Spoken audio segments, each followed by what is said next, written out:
အောက်ဖဲလန်ကတချင်းဆိုခဲ့တဲ့လွမ်းပိုင်ကိုနန်းစုရရီဆိုနဲ့အကြောင်းထုတ်ပြောလိုက်တဲ့ဒါရိုက်တာပြေဟင်းတီဟာပရိသတ်များလုံးပဲမင်္ဂလာပါရှင်ဒါရိုက်တာပြေဟင်းတီဟာကရုပ်ရှင်လောကမှာကျင်းလေကမင်းသားမင်းသမီးတွေရဲ့အကြောင်းကိုလည်းခရီးစီတွင်ကြတည်သူတယောက်ဖြစ်ပါတယ်ပြေဟင်းတီဟာကကိုဗစ်ကာလနောက်ပိုင်းမှာမြန်မာနိုင်ငံမှာမနေတော့ဘဲနိုင်ငံခြားကိုသွားနေနေတာဖြစ်ပါတယ်နိုင်ငံခြားမှာကိုပိုင် channel လေးထောင်ကအနုပညာရှင်တွေရဲ့နောက်ကျောင်းတွေကိုအောက်ဖဲလန်နေခဲ့တာဖြစ်ပါတယ်မြင်းမြတ်ကဇနီးနောက်ွယ်မှာအငဲထားတဲ့ဆိုတဲ့သတင်းကြောင့်မို့ပြဿနာအကြီးအကျယ်ကိုတက်ခဲ့သေးတာလည်းဖြစ်ပါတယ်။အဲဒီနောက်ပိုင်းမှာလည်းဒါရိုက်တာပြေဟင်းတီဟာကသူသိတာအားလုံးကိုထုတ်ပြောနေခဲ့တာပါ။ကောင်းတာလည်းပြောသလိုမကောင်းတာလည်းပြောကအမှန်တိုင်းကိုချပြနေတာပါ။ဒါရိုက်တာပြေဟင်းတီဟာကအနုပညာရှင်တိုင်းကိုမကောင်းပြောတာတော့မဟုတ်ပါဘူး။အခုတော့အနုပညာရှင်အကြောင်းအောက်ဖဲလန်နေတဲ့ဒါရိုက်တာပြေဟင်းတီဟာရဲ့နာမည်ကို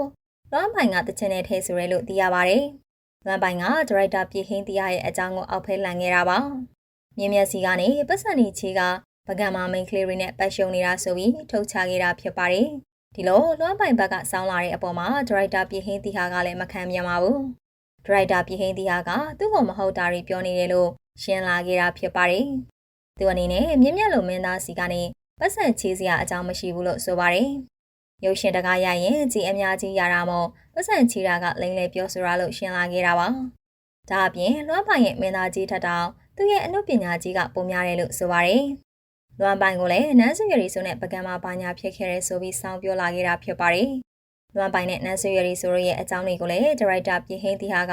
အောက်ဖဲလန်နေတော့တာဖြစ်ပါတယ်။လွမ်းပိုင်ကသူ့ကိုမကောင်းပြောရင်လုံးဝကိုငြိမ်ခံနေတဲ့သူတယောက်မဟုတ်ပါဘူး။လူငယ်လည်းဖြစ်တယ်လို့စိတ်ကိုပေါ်ပေါ်သားထားကပြတ်တန်းတတ်သူဖြစ်ပါတယ်။ဒါအပြင်ဂိမ်းလဲစောသူတယောက်မို့အစေးလဲတန်ကဂိမ်းစော်ရင်သူမကျေနပ်တာတွေကိုထုတ်ပြောပြတတ်တာပါ။သူရဲ့အပြင်လူနေမှုဘဝကတခြားလူငယ်တွေလိုပဲပွင့်လင်းက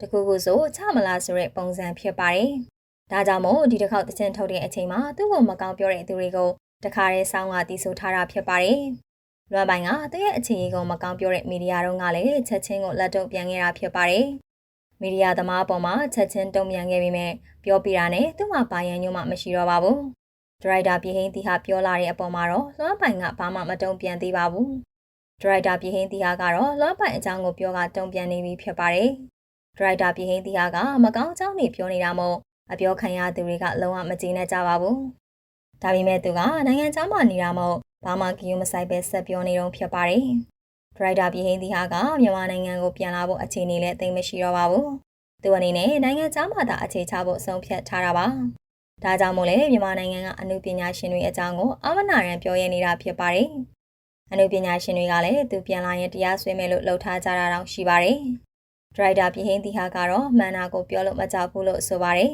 ။ဒရိုက်တာပြေဟင်းတီကနေလွှမ်းပိုင်လို့ဖြစ်ရအပေါ်အမြင်လေးကိုပြောပြပေးခဲ့ကြပါအောင်ရှင်။